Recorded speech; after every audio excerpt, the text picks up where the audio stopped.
Mein Name ist Anne Hägler. Ich wohne seit 25 Jahren in Winterthur, arbeite seit ungefähr 10 Jahren nicht mehr krankheitsbedingt. Und interessanterweise ist seit dann das Leben eher interessanter als blöder geworden.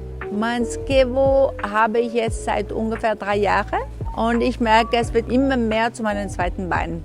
Ich habe damals in einer Zeitschrift gelesen, dass ein Rollstuhl entwickelt wurde und sobald man ihn ausprobieren konnte, also den Prototyp, habe ich ihn ausprobiert und ich fand den super cool. Ich bin wieder viel freier, kann alleine an allen Veranstaltungen und Theater und Konzert gehen, auch in Zürich. Die S-Bahn ist kein Problem mehr geworden, ich habe keine Angst. Es ist wirklich total natürlich, als ob ich gehen würde. Meine MS-Diagnose habe ich jetzt seit bald 40 Jahren. Am Anfang hat man gar nichts gemerkt. Ich bin noch auf 6000 gestiegen, nachdem ich eigentlich seit 10 Jahren krank war. Inzwischen kann ich nicht mal mehr einen Reißverschluss öffnen. Meine Hände machen da gar nicht mehr mit, machen gar nichts mehr. Und so habe ich nach und nach die Hilfsmittel wechseln müssen. Und jetzt ist der Bro für mich die Lösung, die an meinen Gesundheitszustand angepasste Hilfsmittel. Ich habe immer wieder, je nachdem wie gut ich geschlafen habe, das Bedürfnis 5 Minuten zu schlafen. Und das ist meine Lieblingsposition. Ich kann mich so hinten runterlassen und schlafen mal 5 Minuten. Und das ist definitiv mit allen anderen Hilfsmitteln, die ich vorher hatte, nicht machbar. Die Funktion, die ich am meisten brauche, ist vermutlich die Liftfunktion. Sowohl zum Absteigen, wo ich runtergehe, zum Essen im Restaurant oder ich sitze über alle Köpfe. Das ist wunderbar. Man muss mir helfen, um auf den Bro zu kommen, weil dafür bin ich zu fest eingeschränkt. Aber sobald ich auf dem Bro bin, funktioniere ich wie jeder andere auch. Mit dem Bro bin ich fortbewegungsmäßig ganz normal unterwegs.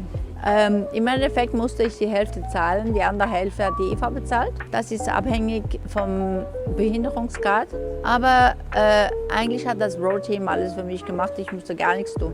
Probieren geht über Studieren und mal schauen. Mit dem Hallenrollstuhl muss man immer von unten hochschauen wie ein Kind eigentlich. Und da, wenn man rumfährt, schon beinahe auf der Höhe von einem Mensch. Und wenn ich auf die Slide-Funktion nach oben gehe, dann bin ich sogar größer als die Frauen und gleich groß wie Männer. Das ist einfach, ja, man ist nicht mehr so das Kind da unten, man ist auf der gleichen Höhe. Und so blöd das tönt, das macht was aus. Für mich hat sich definitiv etwas geändert. Gerade 2 Beispiele. Mit dem Handrollstuhl muss man mich umfahren. Immer die Person, die mir hilft, hinter mir. Man kann sich nicht unterhalten. Jetzt bin ich neben ihnen, kann sich unterhalten wie normal. Das andere ist, und das ist mir jetzt mehrmals passiert, im Museum mit dem Handrollstuhl. Die Leute warten vor dem Bild und parken mich irgendwie. Jetzt mit dem Bro, ich gehe rein, drehe mich, mir das anschauen, was ich will. Und wenn ein Bild nicht interessant ist, dann gehe ich zum nächsten und die Leute können weiterschauen, was sie wollen. Ich bin von den Leuten eigentlich total unabhängig und das ist schön.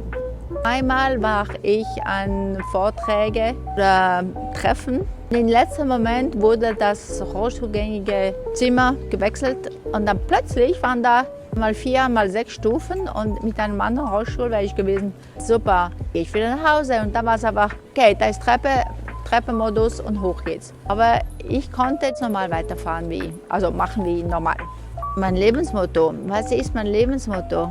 Schöne Frage. Mein Lebensmotto ist, es gibt keine Probleme, es gibt nur Hindernisse und dann gibt es Lösungen.